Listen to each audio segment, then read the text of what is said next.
Hard 6 is the 6th film in the Die Hard franchise. Okay, it's not a Die Hard movie. But either way, not Sky Hard. Wow, what is wrong with me? Okay, the movie's actually called Skyscraper, but let's be honest here. You've seen the trailer, you've seen the posters. This whole movie screams Die Hard and Towering Inferno had a baby. Did you really expect reviewers to get through their reviews without mentioning Die Hard at all? Like, did you really expect that? Skyscraper is a new action film starring Dwayne The Rock Johnson and Neve Campbell, and in this movie, Dwayne The Rock Johnson plays a former FBI hostage crisis guy. He used to work for the FBI, but then he got his leg blown off in an accident, so now he's an amputee army vet, and he is working as a security consultant of sorts. He gets hired to try to run and double check the security on this building, this project that's being worked on, because it is the tallest building in the world. The building is basically a technological marvel. It has all the bells, all the whistles, all the fun stuff you would expect there to be in a building that big. But of course, terrorists attack the building because, you know, terrorists need to attack the building because they're looking for something. And unfortunately, Dwayne The Rock Johnson's wife and kids are inside the building when terrorists attack the building. So he has to save them because, you know, Die Hard.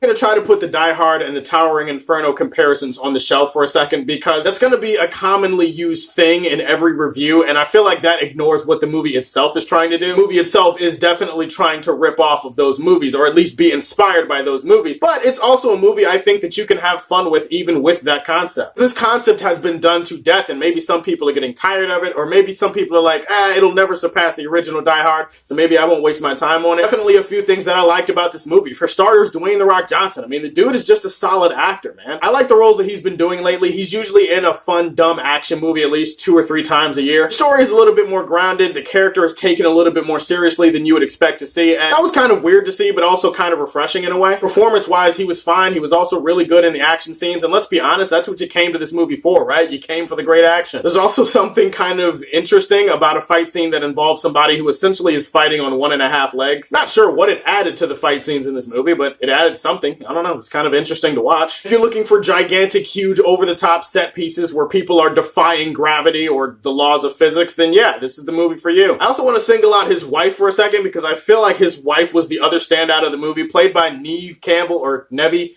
Neve or Nevi, it's one of those two. But she was actually kind of badass in this movie. She was really smart, she was really resourceful, and anytime stuff was on fire around her where a lot of other women in her position would panic and lose their heads, she was very level-headed about all the situations that she found herself in this movie. She's not your typical damsel in distress. I like that shit. The movie has decent cinematography, so it's shot well. It's directed competently, I guess. There's enough there that I just mentioned for you to have a fun time with this movie. Unfortunately, even in a movie like this, fun itself has its limits, and one of the limits on this movie is the bland-ass villains. Villains in this movie are so uninteresting. They're so cliche. They're not even like the fun villain, like the over-the-top hammy villain that you can just kind of enjoy because they chew up the scenery. You don't even have a villain like that in this movie. All the villains in this movie are boring as hell. They're just villains because the movie needs villains. There's like nothing to them, so anytime they were on screen, I got bored. Another thing that brought this movie down was the transparent predictability of its screenplay. This movie is telegraphed from start to finish. You can predict almost everything that's going to happen in this movie. The beginning, the middle, and the end. You see everything coming from 1,000 miles away. I shit you not, in the first 10 to 15 minutes of this movie, I even knew exactly where the last action sequence in the movie was going to take place. That's because the way it was set up was so predictable. Also, a movie like this, you would expect it just to be a big, stupid action movie, and definitely there are so many dumb moments scattered throughout the movie that you can't take all of it seriously. The problem with that, though, is that the movie itself is taking itself seriously, the characters are taken more seriously, and so sometimes you can suspend your disbelief, and that's perfectly okay, but then there are other times in the movie where something happens